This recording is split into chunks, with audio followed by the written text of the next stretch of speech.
He told me he was a widower, that he had lost his wife and his daughter. I was a widow as well, and that I was flirtatious with him because it was fun to think that there was this person over there in another country who found me attractive. And it was kind of intriguing to me that, wow, I wonder if I could find love again. And wouldn't that be nice? You've heard the voice of 68-year-old Karen Miller from California, who shared her story for the Criminal podcast. One day, a man named Gil Harper messaged her on Facebook. He said he was 63 years old. They had similar interests, and they were messaging non-stop, even making plans to meet in person. Karen shared the joyful news with her sons. They checked Gil's account and realized that he was a fake.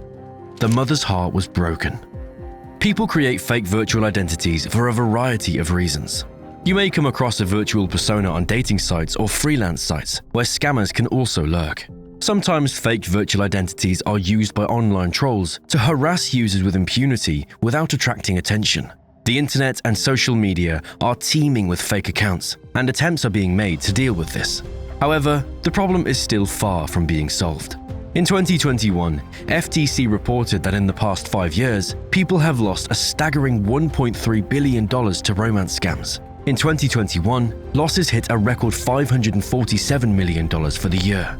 Catfishing is a very serious business. In this video, we will conduct a small experiment and try to create our own virtual identity using available tools. We don't want to teach you anything bad. We want to show how easy it still is and how you should be more vigilant in the online jungle.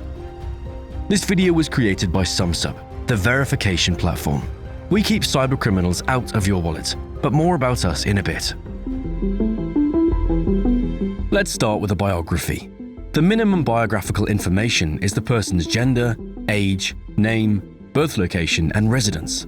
When creating a biography, it may feel like a writer creating a character for a new novel. The activities are very similar.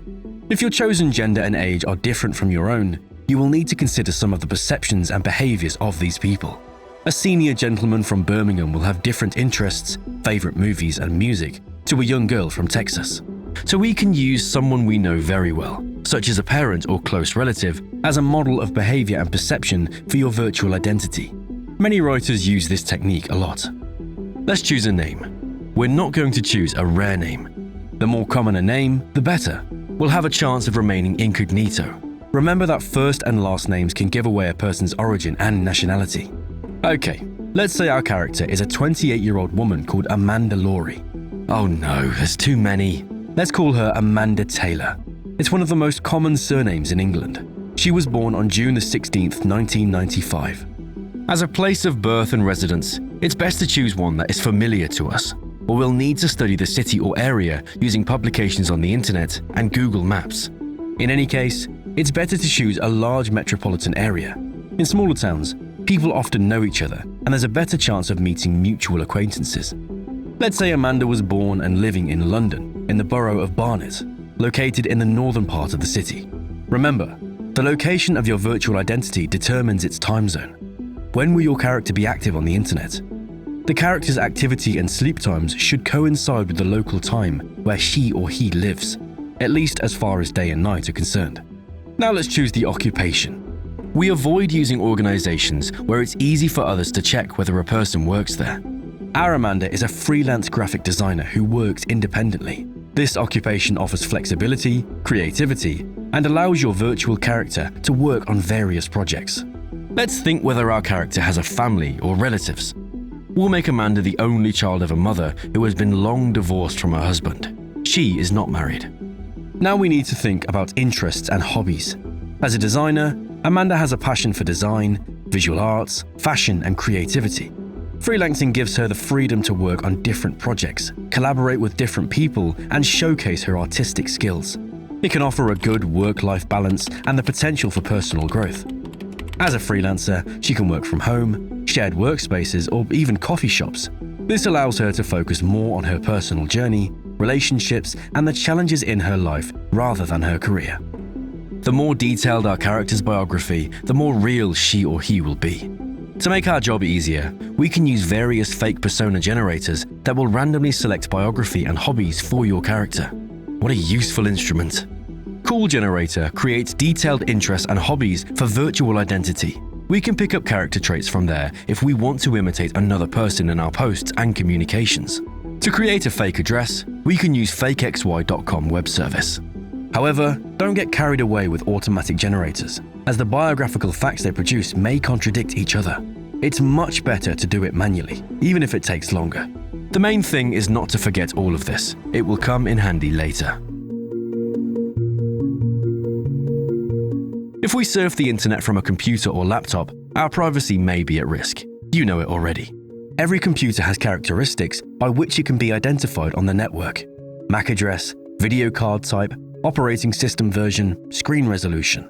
The operating system and browser also have their own fingerprints. For our purposes, therefore, it's best to use a virtual machine.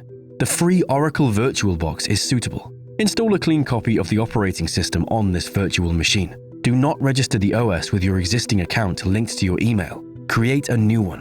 Remember to set the correct time and time zone for your character's location. From now on, use this virtual machine to access the internet on behalf of your virtual identity. To hide real IP addresses, we can use VPN services or Tor. The best option is to set up a personal VPN server using the services of virtual private server rental companies. If we use Tor or public VPNs, some platforms may suspect that we're not authentic and ask for further identity verification, forcing us to provide an additional recovery phone number. So if your virtual identity's location is the same as your real one, you can instead connect to the public internet in busy places like parks, shopping malls, and cafes. It's a good fit with the freelancer image we've chosen for our character. However, in addition to a computer, our virtual personality will need a cell phone. We need a phone number to receive a verification SMS or call, to register for internet services before we can use the account. The best way to protect your privacy is to buy a SIM card for cash without ID verification. If this option is not available, you can buy a SIM card from a third-party provider such as www.onesimcard.com. They offer prepaid international SIM cards that are quite anonymous. You can even pay with Bitcoin. How to get an anonymous email? We'll talk about that a bit later. We can also use special applications to get virtual numbers. Burner app. The smartphone app acts as an alternative phone number. The app can make or receive calls and send SMS messages. It uses a US or Canadian number.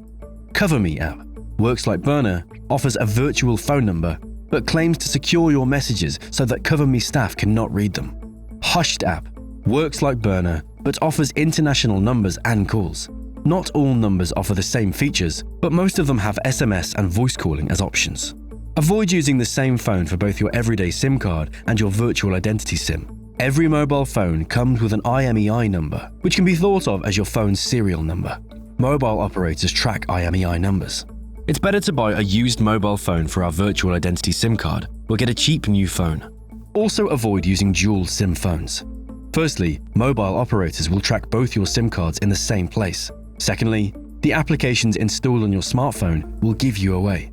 Remember that if both phones are switched on side by side, this will also remain in the mobile operator's databases. However, in order to track geolocation, it's necessary to get your phone's location history from the mobile operators. And you have to be a criminal or really annoy the government. That's not about us, is it? To register with most services, we need an email address. You can use ProtonMail, the most secure and anonymous email provider. It does not require an additional email address to register an account, but some services may not accept it. It supports encryption and protects emails from unauthorized access, which is why hackers love this service. Well, all people who value their privacy. Also, tutanota.com is a service that allows you to create one free email with sufficient privacy and encryption, but you must visit your inbox at least once in 6 months. Otherwise, it will automatically be deleted. This provider also does not require an additional email address, and you can only use the free email address for non-commercial purposes. Otherwise, you'll have to pay a subscription fee. It's also possible to register a new mailbox with a regular public service such as Gmail, but with the following precautions. Use a virtual machine. Use VPN, your second SIM card and mobile phone as a modem, or public Wi-Fi in a busy location. Think of it as a unique email address, which could be your virtual persona name or part of his or her first and last name, not your real name. For more privacy, to visit the provider's website, use one of the private browsers we discussed in our video. The most important characteristic of a person is their appearance. Speaking of fabricated appearances, hi everyone, this is Lucas from Sumsub. So a bit about deepfakes. Photorealistic deepfakes are made using powerful machine learning algorithms. You may have heard about synthetic fraud too, which is when a deepfake is used in some sort of disinformation campaign. That photo of the Pope wearing a nice Balenciaga jacket is one notable example of a successful synthetic fraud attack. At Sumsub, we can detect these things instantly, but it's not easy. Try our Whack a Deepfake game and see for yourself. Link is in the description below. Cheers. We need to create an image for our non-existent virtual person.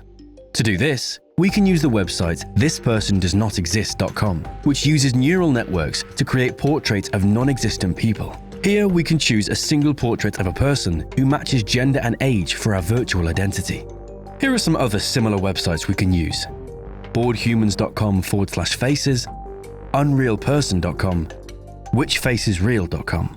But we only have one photo, not enough for a real person. With a website generated.photos, we can generate several similar faces. It's not a free service, but they do offer a 3-day trial. Oops, not as anonymous as we thought. Optionally, we can create a set of photorealistic portraits from scratch using neural networks such as Midjourney. If you like a neural network generated person, you can copy it to other generated images. Each neural net generated image has a seed, a specific numerical value that is used as a reference point. Using this seed, you can create similar images based on the same set of initial data. First, it is needed to know the image's seed. Simply send the bot an emoji in the shape of an envelope. The bot will report the original images and the seed value in personal messages. You can then use it to generate new images by adding --seed X to the prompt, where X is the seed you received in the previous step. The neural network will generate more portraits with the same face. But it's too complicated. It's much easier to use face swapping software to get lots of new photos. We can use various online services such as pixable.com/app/face-swapper, or we can install a face swapping app on your smartphone. Face app, YouCam Reface, Snapchat, FaceOver, FaceSwap Live, FaceSwap Booth, FaceChanger 2, Multi-Face Blender, or another. We can also use photos that don't show the face. Photos taken from behind, photos of similar people wearing dark glasses, or portrait-based art. Such images can be found on photo stocks. Now, with a virtual person's biography, email, phone number, and a set of photos, we can create a credible profile on Facebook and Instagram. Oh, we still need to upload our real photo for a verification. We don't want our Facebook profile to look like it has just been created, so we're going to create some posts in the past. To do this, we need a time machine. Or do we?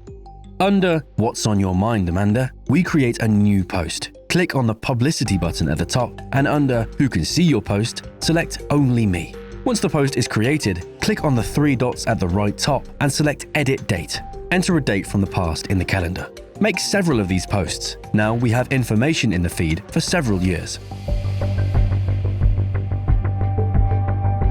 If we want to give Amanda more life of her own, we can give her a voice. There are 2 ways to do this. Firstly, we can use a voice-changing application such as Murph.ai.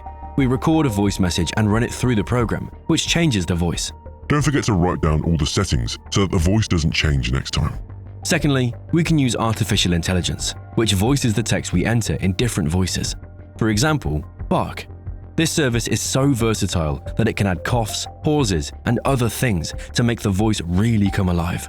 And it supports different languages. We can make a video with Amanda using deepfake. This is a rather complex technology that requires a lot of computing resources and some knowledge. One of the best free tools for making deepfakes is considered to be Deep Face Lab. If you believe the examples presented, the fake people in the video turn out as if they were really alive. You can try it yourself by reading the instructions. And voila! We have created a plausible virtual identity. Pretty realistic, isn't it? We've got several photos of Amanda, posts about her journey, and her portfolio projects as a graphic designer. But for now, let's do an experiment to check if Amanda can become a real person. Let's see if there are art or design clubs in London. Yeah, we're going to apply to each of them. It's important to fill it with details like you're really passionate about that, so you won't be suspicious. So, we got accepted to some of the groups. Now we're going to write in the chat and see if someone reacts to our fake packaging and fake persona. Wow, Facebook is not dead. Some girl did like our fake work. Let's write to her in private and see if she finds us suspicious or not. Got you. She really accepted my friend request and agreed on working together. You understand what scammers can do using a virtual persona. We won't do such things, so we finish our experiment at this point. The experiment of creating a fake persona really showed the power of social media and the impact it can have on our lives. So, if someone contacts you in a very nice way, completely out of the blue, then take a moment to analyze whether it's a real or fake person. Follow these rules to not get scammed. Search by photo.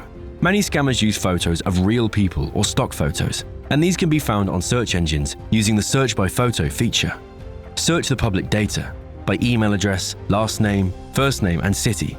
People leave a lot of information about themselves on the internet. If there's too little, it is suspicious. When communicating with a person, ask them to tell you about their past, childhood, hometown, profession. Catch the virtual person out for inconsistencies. Check the person's social media profile. If it's full of reposts, quotes, and images from the internet, it's likely to be a fake person. Carefully examine the details of the profile photo. Portraits generated by neural networks often contain errors. For example, accessories. The neural network likes to generate people wearing glasses and earrings, but they often show artifacts. Also, look at the hair and the area around the earlobes, where you can often see distortion. Blurring around the edges of the image is another sign of a neural network-generated image. Because scammers often use generated portraits, they rarely publish full-length photos. Take this into account. Remember, surviving in the online jungle is not simple, but we, Sumsub, will help you. See you in new videos.